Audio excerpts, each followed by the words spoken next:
I never wanted children. Actually, I didn't like children. And I was terrified that if I had a child, the kid would be a troublemaker like me. I actually didn't think I'd ever get married. What's that about the best laid plans?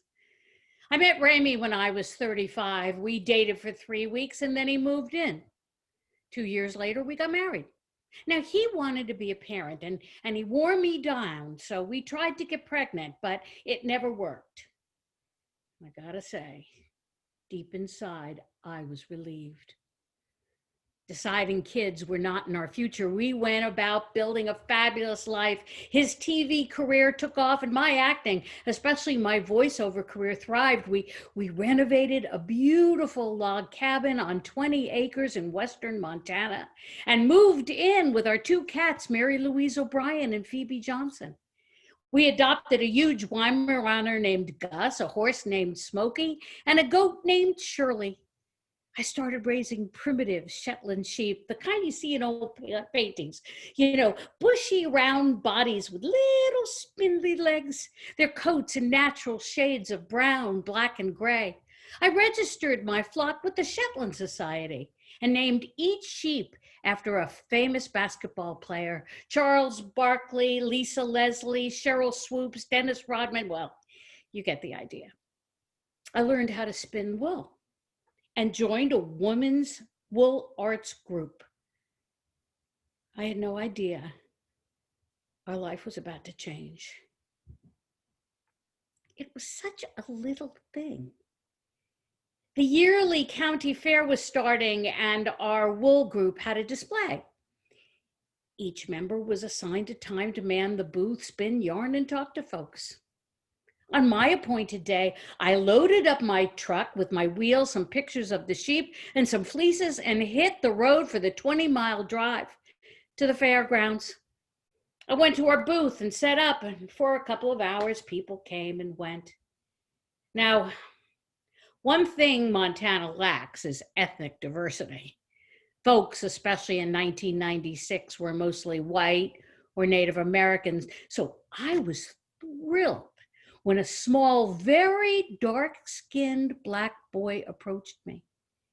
At last, a family of color.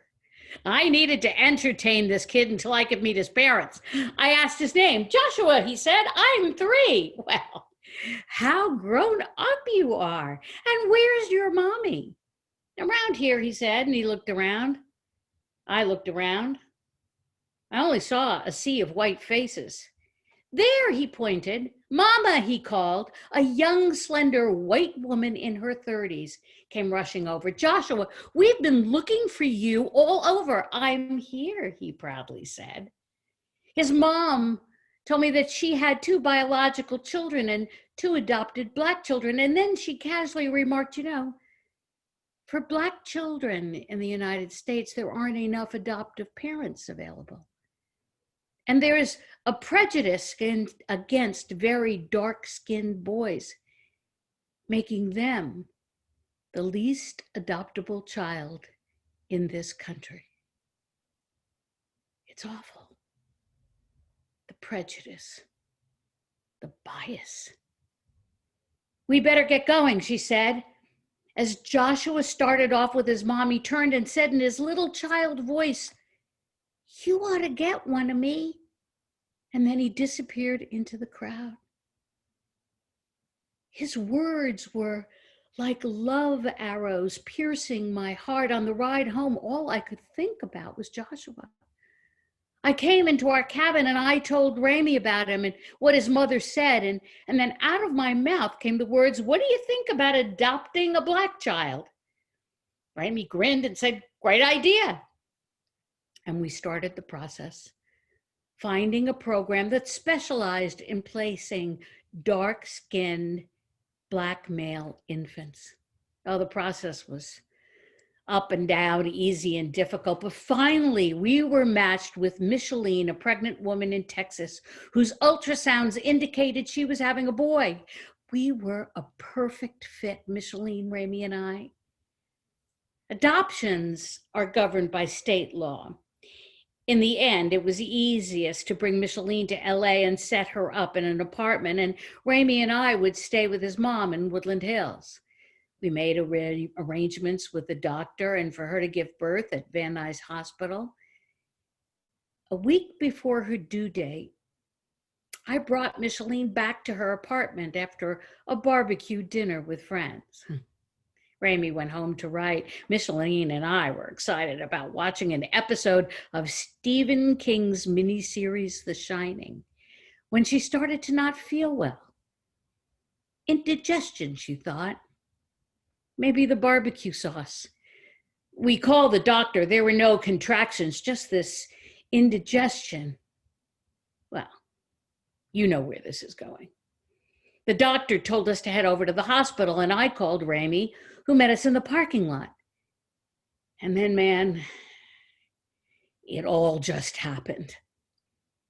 I couldn't find a wheelchair, and so we walked into the hospital entrance just as her water broke. They got us to a room. It had a bed and stirrups and a curtain that could go around for privacy. There were 2 chairs in the corner. No nurse was on the floor, only a student nurse who, seeing what was happening, fled screaming. It was 11:30 p.m. Micheline was in labor. She said, I don't want to be exposed, so Ramey sat down in one of those 2 chairs as I closed the curtain. I managed to get Micheline's pants off. I put a blanket over her and washed up in the sink, sanitizing my hands. Micheline cried out in pain. And I leaned over and I said, I know. And like something out of The Exorcist, she grabbed my shirt and pulled my face to hers and growled, "You don't know." It was funny, actually. It was just enough to break the tension.